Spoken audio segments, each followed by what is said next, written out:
semer et récolter quotidiennement.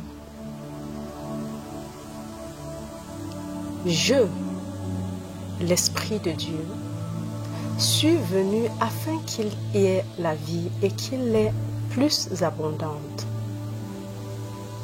Cette vie abondante est à nous lorsque nous avons la vie, le mouvement et l'être caché avec Christ en Dieu, où les croyances de ce monde ne peuvent pas faire intrusion ni entrer pour souiller ou mentir.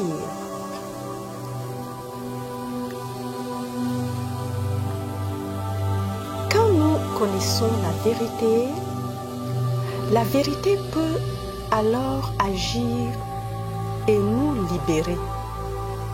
Et la vérité que nous devons savoir est que je, la présence de Dieu, la conscience de Dieu, la vie de Dieu est venue au milieu de nous afin que nous ayons la vie, que nous ayons une vie plus abondante, plus libre et plus joyeuse, et que nous puissions la partager avec tous ceux qui sont dans les ténèbres sur le plan spirituel. Elle n'est pas à nous pour que nous la gardions.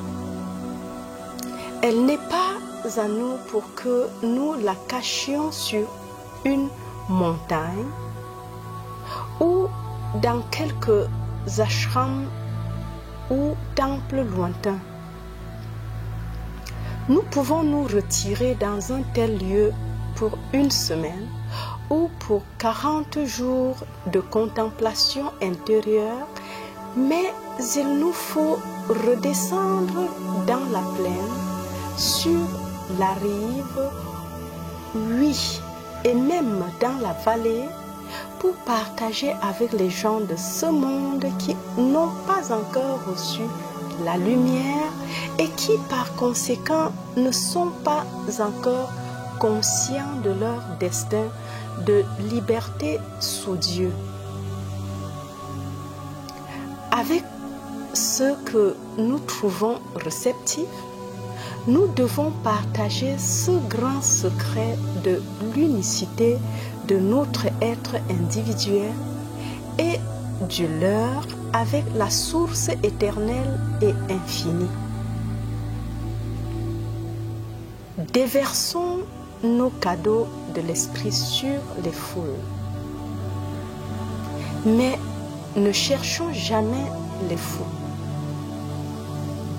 N'allons pas partout sur les chemins et les sentiers, même ceux de notre famille, en essayant de trouver quelqu'un à qui donner de force ce cadeau.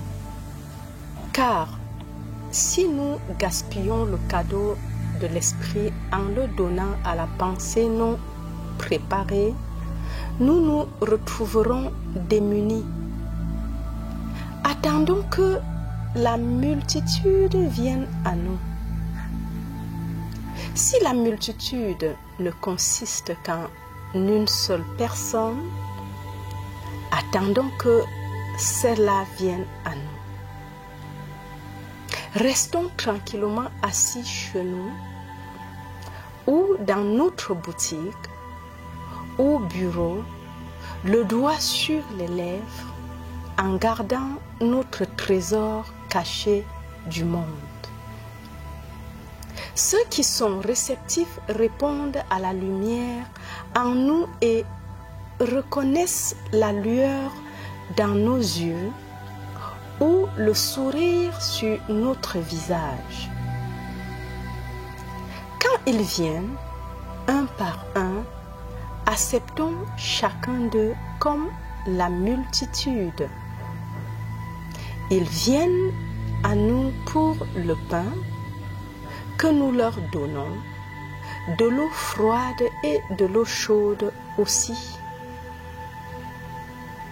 Nous leur donnons ce qu'ils recherchent, nous le leur donnons doucement, nous le leur donnons progressivement.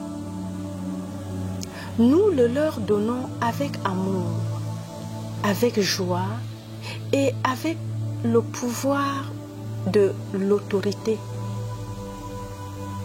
Nous pouvons puiser dans l'infinité de notre être et tout s'écoulera. Paroles de vérité, compassion, amour, guérison, grâce, finances, nourriture, eau, boisson, protection, attention, compagnie. Tout cela s'écoulera du Christ au-dedans de nous.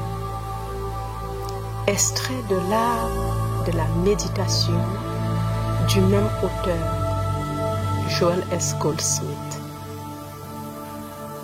Ce qu'un homme aura semé, il le moissonnera aussi. En semant maintenant selon l'esprit, nous moissonnerons la vie éternelle. Si nous perdons notre temps à semer dans la chair, nous moissonnerons la corruption. Mais maintenant, en cet instant même, instant qui va se perpétuer tout au long de l'année à venir, nous semons selon l'esprit. Nous semons selon la vérité, selon la vie éternelle, selon la liberté spirituelle sous la grâce de Dieu. Alors viendront la récolte et le partage. Souvenons-nous chaque jour de la nature spirituelle de notre être et au moins une fois par jour, fermons les yeux et répétons-nous silencieusement ce mot « je » suivi de notre nom. Puis arrêtons-nous pour réaliser la nature incorporelle et indestructible de notre être. La nature incorporelle et invisible du Père est la nature incorporelle et invisible du je que nous sommes. Et tout ce qu'a le Père est à nous pour l'éternité. Ni la vie ni la mort ne peut nous séparer de la totalité de Dieu.